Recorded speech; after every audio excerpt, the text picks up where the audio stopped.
నా పేరు గుండ్రు బాబ్జీ, వైఎస్ఆర్సీపీ సీనియర్ నాయకుడిని, అమలాపురం అసెంబ్లీ నియోజకవర్గం, డాక్టర్ బిఆర్ అంబేద్కర్ కోనసీమ జిల్లా. గత 3-4 రోజుల నుంచి దివ్యాంగులు అనేక జిల్లాల్లో ధర్నాలు చేయడం జరుగుతుంది. కొంతమంది ఆత్మహత్య కూడా చేసుకుంటూ ఉన్నారు, కొంతమంది గుండాకి చనిపోతూ ఉన్నారు. ఆ దివ్యాంగుల పరిస్థితి చూసి చాలా బాధ కలుగుతుంది. ఆ బాధతోనే మీతో మాట్లాడడానికి నేను ఈరోజు మీ ముందుకు వచ్చాను. దివ్యాంగుల్ని అనాథులు కాకుండా ఆదుకోవాల్సిన బాధ్యత భారత రాజ్యాంగ ప్రకారం ఏర్పడినటువంటి ప్రభుత్వం మీద ఉంది. ఆ ప్రభుత్వాలు ఆదుకోవాలి. వాళ్ళకి మీకు మేము ఉన్నాము అనే సమాధానం చెప్పగలిగే రీతిలో ప్రభుత్వాలు ఉండాలి. కానీ ఈ రాష్ట్రంలో పరిపాలిస్తున్న కూటమి ప్రభుత్వం దివ్యాంగుల పెన్షన్ని రాష్ట్రంలో సుమారుగా 4,15,000 పెన్షన్లు తొలగించడం జరిగింది. ఆ పెన్షన్లు తొలగించడం జరిగింది. ఆ పెన్షన్ల గురించి ఆ దివ్యాంగుల ఆందోళన మొదలై గుండెపోటుతో చనిపోవడం, రకరకాల ఆత్మహత్యలు చేసుకోవడం జరిగింది. అయితే ఏంటి దివ్యాంగుల పరిస్థితి ఏంటి? దివ్యాంగులకి సర్టిఫికేట్ ఎలాగిస్తారు అంటే, దివ్యాంగుల్లో 75% నుంచి 90% ఉన్న వారికి ఒక వైకల్యం,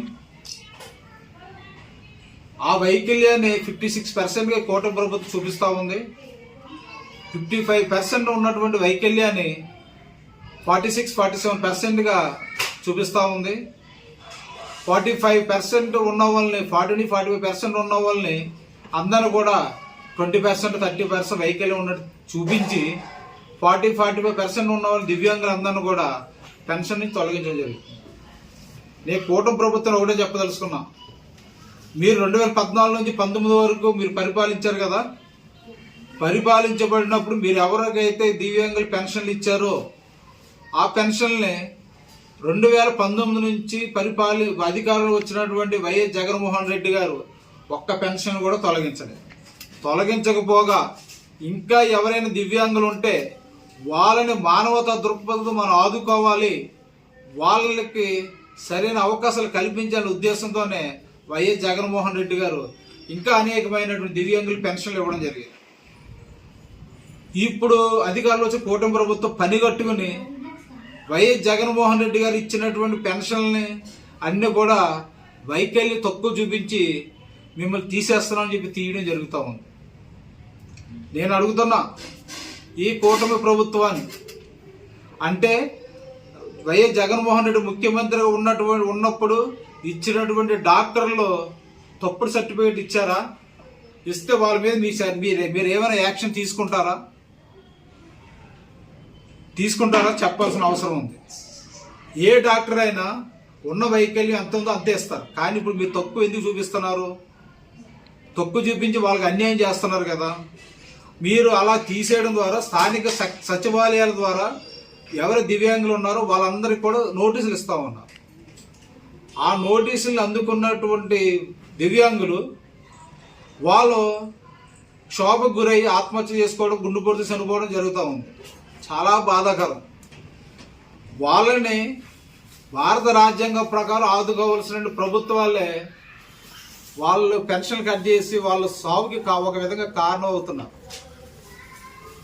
ఇటీవల కాలంలో శ్రీకాకుళం జిల్లాలో ఇద్దరు ఆత్మహత్య చేసుకోవడం జరిగింది.